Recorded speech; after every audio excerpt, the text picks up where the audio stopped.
जी। ये इतना आसान भी नहीं था। जाते थे साइकिल, कई बार साइकिल का इस्तेमाल करना पड़ता था। पानी गिर गया तो बसें नहीं चल रही हैं, कभी अगर बस मिल जाती थी तो ठीक है। आश्चर्य होगा आप लोगों को कि कोई भी व्यक्ति मेडिकल कॉलेज में ऐसे सामान वामान लेके, वहाँ कोई ऐसी डॉर्मेट्री या फिर ठहरने का व्यवस्था नहीं होता है। मेडिकल कॉलेज के अपने तरीके होते हैं। अब हमें कई सारे लोग बड़े कौतूहल नज़र से भी देख रहे थे। आपके बारे में जब मैं टटोल रहा था तो बात आती है कि सघन क्षेत्र हुआ करता था और निश्चित रूप से मरवाही अपने जंगलों के लिए प्रसिद्ध रहा है और मरवाही आज भी प्रसिद्ध है अपने। मैं आपका वो समय जानना चाहूंगा कि जब आप हाई स्कूल पढ़ने आए उस समय के कुछ अनुभव अगर आपके हैं कि एक छात्र शिक्षा के लिए किन परिस्थितियों में आया और कैसे फिर मेडिकल में सिलेक्शन हुआ। बहुत मुश्किल क्षण था। अगर मैं आज भी इस चीज को सोचता हूँ, यकीन मानिए जो मैं अभी चीज बताया, इसके पहले मैं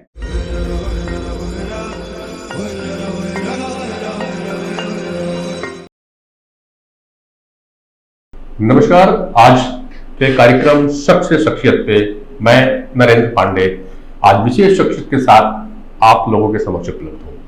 आज मेरे साथ स्टूडियो मौजूद है छत्तीसगढ़ के जाने माने general surgeon, laparoscopic surgeon doctor गंभीर सिंह जी। डॉक्टर गंभीर सिंह जी वर्तमान में डीन के पद पर पदस्थ है रायपुर और छत्तीसगढ़ के जाने माने private medical institute Raipur institute of medical sciences RIMS hospital पे। डॉक्टर गंभीर सिंह जी साथ में ही चला रहे हैं अपना स्वतंत्र हॉस्पिटल समर्पण अस्पताल के नाम से, आपका मोआ में हॉस्पिटल है। तो शुरुआती बात करें तो डॉक्टर गंभीर सिंह वर्तमान में ही नया बने जिले गौरेला पेंडा मरवाही से आते हैं। रायपुर के दूरस्थ अंचल और एक समय का दुर्गम यूं कहा कि वन क्षेत्र कहा जाने वाला गौरेला पेंडा मरवाही से निकल करके एक चिकित्सक की यात्रा की है और एक सफल चिकित्सक के रूप में अपना मुकाम बनाया है। तो डॉक्टर गंभीर शख्स से शख्सियत तक आज चर्चा करेंगे, जानेंगे डॉक्टर गंभीर सिंह जी के बारे में और उनके एक छात्र जीवन से लेकर के एक चिकित्सक तक के सफर को, एक प्रोफेशनल डॉक्टर गंभीर सिंह के बारे में। डॉक्टर गंभीर सिंह जी बहुत बहुत स्वागत, अभिनंदन है आपका हमारे प्रोग्राम शख्स से शख्सियत लाइव कैंपस पर। सबसे पहले डॉक्टर साहब, डॉक्टर बनने का ख्याल एक गंभीर को कब आया? जैसा कि अभी आपने कहा कि दुर्गम एरिया, निश्चित तौर पे आज से अगर 40 साल 45 साल पहले के बारे में बात की जाए, जंगल, कच्ची सड़कें, कटी हुई सड़कें, गड्ढे जहाँ पर पानी भरा हुआ है प्रकृति के हिसाब से, और बिजली का नहीं होना, एक जगह से दूसरी जगह जाना है तो जो भी उस समय व्यवस्था होती थी उसी पे निर्भर होना, और ऐसे जगह पे रहकर अपने लोगों के बीच में उस शहरी वातावरण में जहाँ पर आज के आधुनिक जीवन शैली में मेडिकल कॉलेज के बारे में सोचना, उच्च शिक्षा के बारे में सोचना, तो एक परिकथा या फिर ऐसे सपना जैसे ही है। लेकिन मैं जब इन 40-45 साल पहले के उसमें जाता हूँ तो मुझे ऐसा लगता है कि जब आप को प्रकृति कुछ देने के लिए सोच लेती है और वो शायद आप उसी के लिए बने होते हो, उसी के लिए दुनिया में आप का प्रवेश हुआ रहता है, तो चीज़ें डिफिकल्ट होते हुए भी कष्टकर नहीं होती हैं। वो याददाश्त तो बन जाती हैं, लेकिन ऐसा नहीं है कि उसको कोई रोक पाता है। तो मेरी भी जर्नी कुछ इसी ढंग से हुई और मैं सौभाग्यशाली हूँ कि उन लोगों के बीच में और उस जगह में जहाँ पर मेरे माँ बाप रहते हैं, वहाँ पर मैं पैदा हुआ। मुझे इसका कोई अफसोस नहीं है, बल्कि बहुत फक्र है मेरे को। और आज मैं जिस मुकाम में हूँ उसमें निश्चित रूप से ऊपर वाले के अतिरिक्त गांव के तमाम सारे लोग, मेरे माँ बाप और जितने भी जो लोग इस जर्नी में मेरे को गाहे बगाहे, डायरेक्ट इनडायरेक्ट जिन लोगों ने साथ दिया, उनका उसमें सबका सहयोग है। तहे दिल से सबको मैं नमन करता हूँ, शुक्रिया अदा करता हूँ। डॉक्टर साहब, जब भी गौरेला पेंडा मरवाही की बात आती है छत्तीसगढ़ में, तो एक शख्स का नाम बहुत आता है। हालांकि दो शख्सियत वहां से जानी जाती है। एक तो डॉक्टर भंवर सिंह पोर्ते हुआ करते थे, राजनीतिक चेहरा होता था। दूसरे छत्तीसगढ़ के प्रथम मुख्यमंत्री अजीत जोगी का आता है। कहा जाता है कि आप भी उसी स्कूल से पढ़े जहां पे अजीत जोगी जी पढ़ा करते थे। तो तीसरा व्यक्ति तो आप भी हैं। जिनका आपने नाम लिया, निश्चित रूप से हमारे क्षेत्र में उनका बहुत बड़ा नाम है। और न सिर्फ क्षेत्र में, पूरे राज्य में, मध्य प्रदेश जब छत्तीसगढ़ था वो भी, और आज पूरे इस भारत देश में, खासकर अगर मैं समुदाय विशेष की बात करूं तो वहाँ पर उनका अपना बहुत बड़ा नाम है। मैं बहुत छोटा हूं, मैं उनके कद का कहीं से भी नहीं हो सकता।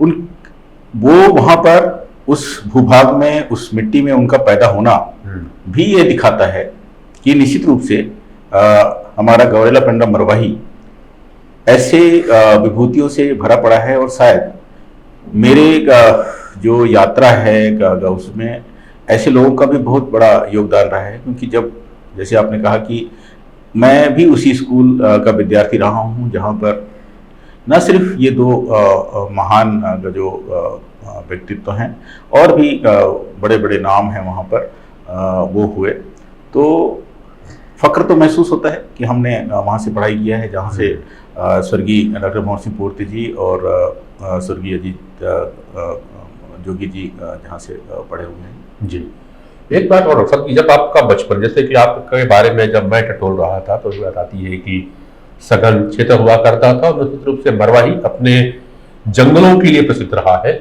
और मरवाही आज भी प्रसिद्ध है अपने भालूमय क्षेत्र के लिए। रोड और सड़कें यदि जंगली क्षेत्रों में होती नहीं थी।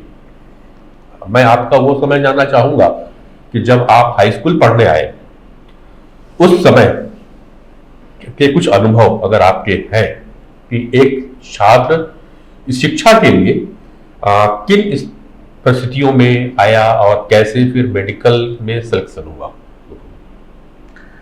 मैं प्राइमरी लेवल से थोड़ा सा बता दूं, ये जानना बहुत ज़रूरी है। हमारे गांव में स्कूल उस समय नहीं था, और वो छोटा सा गांव है, बहुत ही खूबसूरत गांव है, चारों तरफ जंगल से घिरा हुआ है। अभी भी मेरे बिल्कुल घर की जो बाड़ी है उसके पीछे से ही जंगल शुरू हो जाते हैं। वहाँ पर अभी आपने कहा कि जैसे वो भालू के लिए दरअसल बहुत ही उपयुक्त जगह है। वो भालू ऐसी जगह में रहते हैं जहाँ पर पहाड़ी ऊबड़ खाबड़ जगह हो, जहाँ पर गुफाएं हों और नीचे पानी मिल जाए, कहीं पर भी उनको ठहरने के लिए छांव मिल जाए, खाने के लिए जंगली जो पेड़ हैं उसमें आसानी से वो अपना भोजन कर पाए। तो वो इसीलिए उनकी जो हैबिटेट है अभी भी वो एरिया उनको काफ़ी मैं समझता हूँ उनके लिए फलीभूत होता है। उस गांव में मेरे घर में ही स्कूल की व्यवस्था की गई थी, और प्राइमरी तक मेरी पढ़ाई घर में ही हुई। और जब मैं लगभग मेरे ख्याल से मिडिल स्कूल में जब मैं आ गया था, तब हमारे गांव में स्कूल बनना शुरू हुआ था। मैं जब वहाँ पर पढ़ाई कर रहा था तो स्वाभाविक तौर पे ऐसी जो स्थिति है कि भाई बाहर जाने के लिए ज़्यादा कुछ होता नहीं था। मौसम के हिसाब से भी कई सारी चीज़ें हमें तय करना रहता था कि अगर ज़्यादा पानी गिर गया तो गांव कट जाता था दूसरे गांव से। तो हमारे जो शिक्षक हैं वो हमारे गांव में, हमारे घर में ही रहते थे बल्कि। तो शिक्षक सभी बच्चों को स्कूल के अतिरिक्त भी आप कह लें वो एक तरह से अलग से भी क्लास होती थी, ट्यूशन नहीं बोलेंगे हम उसको। हमारे ये शिक्षकों का हम सब बच्चों के लिए आशीर्वाद हुआ करता था।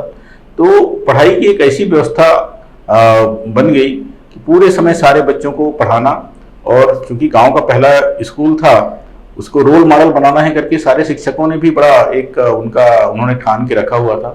तो 100% रिजल्ट जब 5वीं बोर्ड हमारा हुआ, वहाँ पर सारे बच्चे दूसरे सेंटर में जाके एग्जाम दिए और सभी लोग पास हो गए वहाँ पर अच्छे नंबर से। वहाँ से पास होने के बाद में हमारे घर में ही हमारे जो वरिष्ठ टीचर हैं वो रहते थे, उन्होंने तय किया कि भाई इन बच्चों को कहाँ कहाँ पढ़ना चाहिए। तो वो उन्होंने हमारी जर्नी बेसिकली तय की, बच्चों को देखते हुए वहाँ के जो अभिभावक हैं उनको उन्होंने थोड़ा सा प्रेरित किया इन सारी चीज़ों को। ऐसा ये सब जर्नी स्टार्ट हुई। फिर मैं मिडिल स्कूल के बाद में हाई स्कूल के लिए government multipurpose higher secondary school Pindra में आ गया और 1986 में मैंने वहाँ से हायर सेकेंडरी स्कूल से पास करने के साथ ही, क्योंकि हमारे समय में पीएमटी देना है तो बीएससी पार्ट 1 भी जरूरी हुआ करता था जी। तो मैं वहीं पर अपना first year BSc first year government degree college से किया और बिना कोई समय गंवाए उसी फ्लो में मेरा selection Gandhi medical college Bhopal के लिए हो गया और मैं इस तरह से हाई स्कूल से लेकर मेडिकल तक की मेरी जर्नी रही। लेकिन कुछ जो चीज़ हैं जो मैं बताना चाहता हूँ, ये इतना आसान भी नहीं था। रोड बिल्कुल पगडंडी जैसी होती थी। हम लोग गांव से स्कूल के लिए जाते थे। साइकिल, कई बार साइकिल का इस्तेमाल करना पड़ता था। पानी गिर गया तो बसें नहीं चल रही हैं, कभी अगर बस मिल जाती थी तो ठीक है, बस का सहारा मिल जाता था हम लोगों को। लेकिन ज़्यादातर हम लोग मेरे गांव से अगर हाई स्कूल की दूरी में देखूं तो लगभग 13 किलोमीटर के आसपास है, 13-14 किलोमीटर। तो रोज 25 से 30 किलोमीटर की साइकिलिंग हम करते थे और बहुत आसानी से ये फासला उस समय हम पूरा कर पाते थे। टाइमिंग का बड़ा एक देखिए, आज के समय में हम लोग बोलते हैं कि समय नहीं रहता है और ये सारी चीजें कुछ नहीं, कोई रिस्ट वॉच नहीं होती थी हम लोगों के पास में। बस सूरज को देख लिया कि भाई अभी कहाँ तक चढ़ा है और साइकिल चलाना शुरू किया। हमें पता होता था कि किस स्पीड से जाना है और एग्जैक्टली हम लोग सही समय पे स्कूल में पहुंच जाते थे। पूरा वहाँ पर पढ़ाई होती थी। इस दरमियान कई सारे ऐसी घटनाएं घटी। कभी पानी गिर गया, साइकिल उसमें फंस गई, कीचड़ में साइकिल को उठा के ला रहे हैं कुछ लोग और दूसरे जो राहगीर हैं वो मदद कर देते थे। कभी कभार कुछ लोग मजाक भी करते थे कि तुम अच्छा है साइकिल में चढ़ते हो, अब साइकिल तुम्हारे ऊपर चढ़ गई है। इस तरह से बहुत सारी चीजें होती रहती थी। तो डॉक्टर एक और हुआ, चलो या आपने मेडिकल का में एडमिशन हुआ, भोपाल में पहला कदम पहला दिन। पॉजिटिव हेल्थ जोन बीमारियों से स्वास्थ्य की ओर एक अनूठी पहल, जहां वैदिक विज्ञान को मॉडर्न मेडिसिन के साथ इंटीग्रेट कर विश्व स्तरीय जीडीवी स्कैन मशीन द्वारा आपका बायोफील्ड, सातों ऊर्जा चक्रों का अलाइनमेंट एवं चक्रों और फिजिकल ऑर्गन्स में ऊर्जा के प्रवाह को चेक कर कंप्लीट हेल्थ एनालिसिस किया जाता है। वेदा पल्स मशीन द्वारा आपकी प्रकृति और विकृति का पता लगाकर सप्त धातु पंच तत्वों के संतुलन की जांच द्वारा बीमारियों के रूट कॉज का पता लगाकर डाइट, थेरेपी एवं डे रूटीन प्लान और साइको न्यूरोबिक टेक्निक द्वारा आपको संपूर्ण स्वास्थ्य की ओर ले जाया जाता है। बहुत मुश्किल क्षण था। अगर मैं आज भी इस चीज को सोचता हूँ, यकीन मानिए जो मैं अभी चीज बताया, इसके पहले मैं शायद गौरेला से बाहर एक आध बार ही बिलासपुर तक निकला था। और चूंकि ऐसे संयुक्त परिवार में मेरा लालन पालन हुआ है जहाँ पर हमें ज़्यादा बाहर जाने की आज़ादी नहीं थी, डिसिप्लिन के नाम से नहीं, लेकिन ये परिवार में एक ऐसा वातावरण था कि सभी लोग बहुत प्यार करते थे, बहुत ध्यान रखते थे इस चीज़ को। तो किसी चीज़ की कभी ऐसी ज़रूरत नहीं पड़ी कि उसके लिए हमें बाहर जाना पड़े। पीएमटी के फॉर्म खरीदने के लिए ज़रूर मैं बिलासपुर एक बार गया, पीएमटी का फॉर्म वहाँ से, क्योंकि मुझे लगा कि भाई मुझे अपना काम स्वयं करना चाहिए। ठीक इसी तरीके से जब मेरा सिलेक्शन भोपाल के लिए हुआ तो मेरे एक चाचा जी अब इस दुनिया में नहीं हैं, दुर्भाग्य से। मैं उनको बहुत मिस करता हूं और आज आपके इस कार्यक्रम में मुझे मौका मिला है उन्हें याद करते हुए मैं उनको नमन करता हूं। उनका बहुत बड़ा मेरे इस प्रोग्रेस में योगदान रहा। और हम दोनों चाचा भतीजा भोपाल पहुंच गए। वो चूंकि पहले से ही मेडिकल में थे, तो लेकिन जैसा मैंने कहा आसान नहीं था। शहर के बारे में ज़्यादा हमें जानकारी थी नहीं, कहाँ जाना है क्या करना है। तो सीधा स्टेशन से हम तो वो प्रोफेसर रोल, वो डॉक्टर साहब वो भी डॉक्टर थे जब आप मेडिकल में पढ़ रहे थे? जी। उनका नाम बता दे तो। वो मेरे चाचा जी हैं, उनका नाम डॉक्टर अमर सिंह अच्छा है। और हमारे गांव से पहले व्यक्ति थे हमारे चाचा जी जो मेडिकल में, वो जबलपुर से उन्होंने एमबीबीएस किया जी। और तदुपरांत एमबीबीएस करने के बाद में वो काफ़ी समय तक बस्तर में सरकारी सेवा में रहे। फिर अभी जब उनका आखिरी समय था उस टाइम में वो गौरेला में उनकी पोस्टिंग थी। उम्र ज़्यादा नहीं थी, लेकिन अब प्रकृति का अपना नियम। बिल्कुल ईश्वर के आगे इसमें। चलिए, तो हम प्रथम दिन आपसे जानना चाह रहे थे कि भोपाल में जब आप पहुंचे तो प्रथम दिन तो हम सीधा सामान वामान लिए हुए और मेडिकल कॉलेज पहुंच गए। क्योंकि आश्चर्य होगा आप लोगों को कि कोई भी व्यक्ति मेडिकल कॉलेज में ऐसे सामान वामान लेके, वहाँ कोई ऐसी डॉर्मेट्री या फिर ठहरने का व्यवस्था नहीं होता है। मेडिकल कॉलेज के अपने तरीके होते हैं।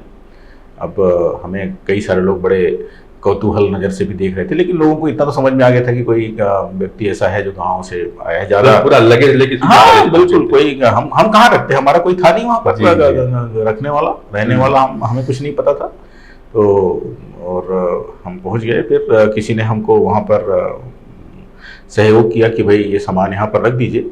और हमने कहा कि हम एडमिशन के लिए आए हुए हैं।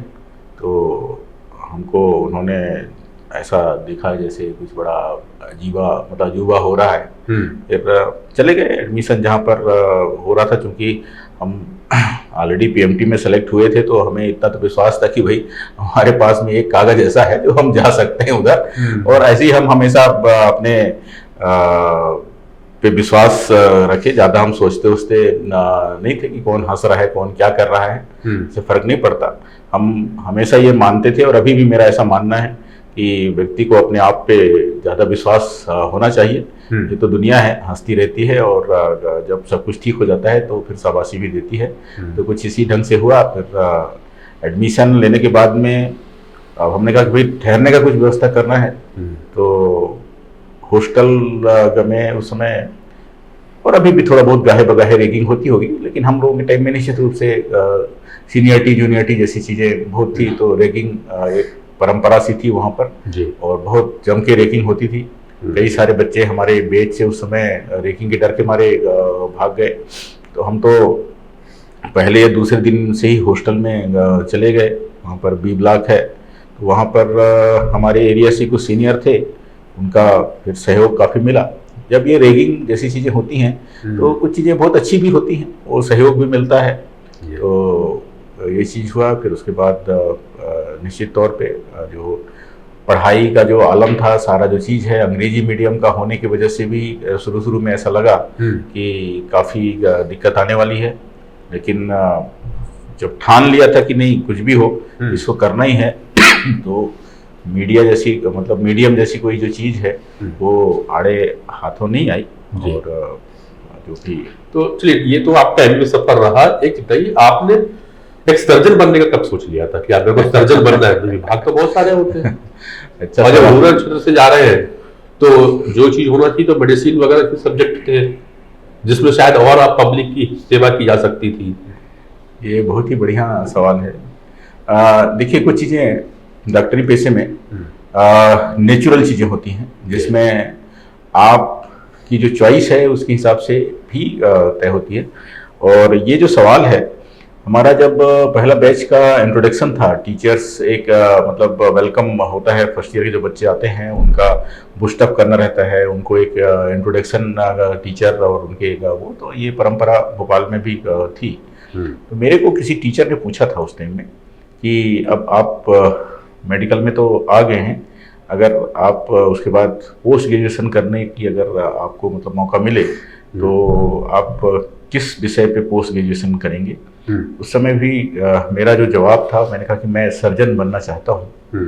तो कुछ लोग वहाँ पर उस समय भी हंस रहे थे मेरी इस चीज़ को सुनने के बाद, क्योंकि ज़्यादातर लोगों की मान्यता ये है कि सर्जन बनना मतलब एक गांव से व्यक्ति आया हुआ है या ऐसे वातावरण से क्या करेगा, और तो शुरू से ही शायद ये चीज लगता था। एक और घटना है, शायद उसने मेरे दिमाग में ये बात ज्यादा रख दी थी, बट मैं ऐसा उसको अकेला नहीं मानता।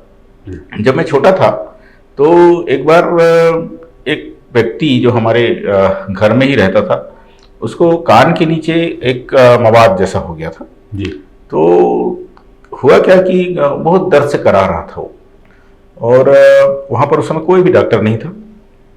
एक दूर दराज के गांव में एक ऐसे ही मलेरिया वर्कर था, तो उनको लेके आए और उन्होंने आके जो भी उनके पास में उस समय व्यवस्था थी उससे चीरा लगाना तो नहीं बोलूंगा मैं, उन्होंने आके समझ लीजिए उस मवाद को अपने तरीके से जो भी निकाला, लेकिन वो इतना चिल्ला रहा था, व्यक्ति इतना चिल्ला रहा था।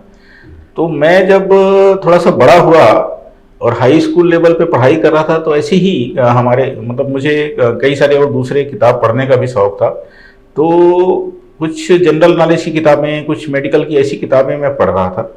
और चाचा जी चूंकि ऑलरेडी मेडिकल में थे, तो एक बार मैंने ऐसे ही पूछ लिया कि क्या किसी भी व्यक्ति का ऑपरेशन जब होता है तो वो ऐसे ही चिल्लाता है क्या? तो बोले नहीं नहीं, ऐसा नहीं चिल्लाता। अगर सही तरीके से ऑपरेशन हो, जिसको सर्जन बोलते हैं, और बेहोशी का अगर प्रॉपर व्यवस्था करें तो बहुत सुन करके उसको किया जा सकता है। तो ये एक ऐसा इंसिडेंस था जिसने अभी भी मेरे जहन में, वो कभी भी मैं ऐसी रहता हूँ तो वो चीज़ें मेरे दिमाग में आ जाती है कि उसको कितना दर्द हुआ होगा। आज जब मैं सारी सर्जरी करता रहता हूँ तो मुझे वो याद आता है। तो शायद एक ये भी चीज़ थी। चलिए, तो दोस्तों ये है डॉक्टर गंभीर सिंह, वर्तमान में डीन है रिम्स मेडिकल कॉलेज रायपुर के, और समर्पण हॉस्पिटल रायपुर के निदेशक हैं, डायरेक्टर हैं। डॉक्टर गंभीर सिंह से बातें आगे भी जारी रहेंगे। मिलता हूं मैं थोड़ी देर में। तब तक आप यदि मेरे इस चैनल को सब्सक्राइब नहीं किए हैं तो प्लीज करें सब्सक्राइब और मिलते रहिए शख्स से शख्सियत को। आप मेरी इस बात का समर्थन करेंगे कि अक्सर आप अपनी जिंदगी के अहम फैसले खुद नहीं लिया करते, बल्कि आपके आसपास के लोग आपके निर्णय को प्रभावित करते हैं, और ये लोग बड़ी आसानी से आपको दुख, प्यार, खुशी, गुस्सा, कॉन्फिडेंस और डाउट पे लाकर खड़ा कर दिया करते हैं, और अक्सर आप उनकी ही बजाय ढपली पर नाचते हैं। यदि आप अपने इमोशन को कंट्रोल करना नहीं जानते, यकीन मानिए ये लोग आपकी जिंदगी पर शासन करते रहेंगे। तो दीजिए मस्तक पर दस्तक। नमस्कार, लाइव कैंपस से मैं नरेंद्र पांडे आपका स्वागत करता हूं डॉक्टर अनिल गुप्ता की revolutionary course rewrite your life story में, जहां एनएलपी द्वारा माइंड की प्रोग्रामिंग, पीएनपी द्वारा चक्रों और लाइफ फोर्स एनर्जी में संतुलन, हीलिंग एवं स्वॉट एनालिसिस द्वारा आपका पर्सनल ऑडिट और सेल्फ डिस्कवरी करना सिखाया जाता है। So if you want to transform your life in 360 degree, do register on given icon. You may also visit our website www.lifecampusinfo.com. You can also follow us in our Instagram, Facebook and YouTube channel of Life Campus.